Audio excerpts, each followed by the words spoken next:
Si je vous dis Paris, vous pensez certainement à la Tour Eiffel, Montmartre, le Louvre ou Notre-Dame. Des sites très touristiques qui attirent les foules, mais il existe un Paris méconnu qu'on ne visite pas forcément pendant les vacances et qui recèle pourtant de merveilles insoupçonnées. Certaines associations proposent désormais aux touristes un peu aventureux des plongées au cœur du Paris populaire. Visite guidée avec Cécile Tartakovsky et Thierry Breton. Une église, une poignée de touristes et leurs guides. Jusqu'ici, tous les ingrédients d'une visite touristique traditionnelle sont réunis. Le but c'est quoi? C'est vraiment de vous montrer les belles villes que vous ne connaissez pas.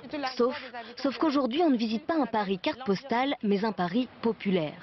Sur les pas d'Angénique, notre petit groupe se mêle l'espace d'un instant à la faune urbaine avant de pénétrer les trésors cachés du quartier.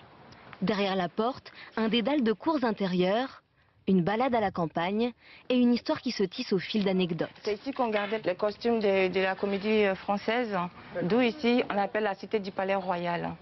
Des histoires accessibles grâce au sésame d'Angénique. Ça c'est ma richesse en fait. Qu'on ne pique pas mon carnet. Ces précieux codes à la main, Angénique décortique Belleville de l'intérieur. Depuis 10 ans, cette jeune Ivoirienne force les portes pour révéler l'âme d'un quartier souvent délaissé.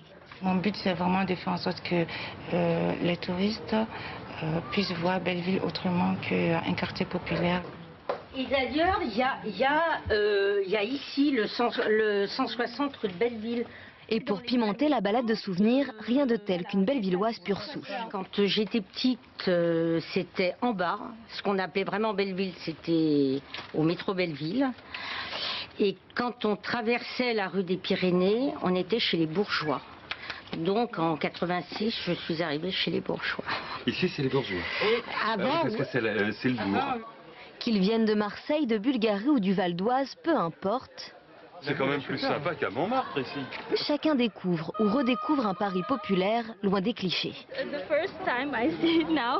C'est la première fois que je vois la Tour Eiffel. En fait, on arrive tout juste de l'aéroport et Belleville est le premier endroit de Paris qu'on découvre.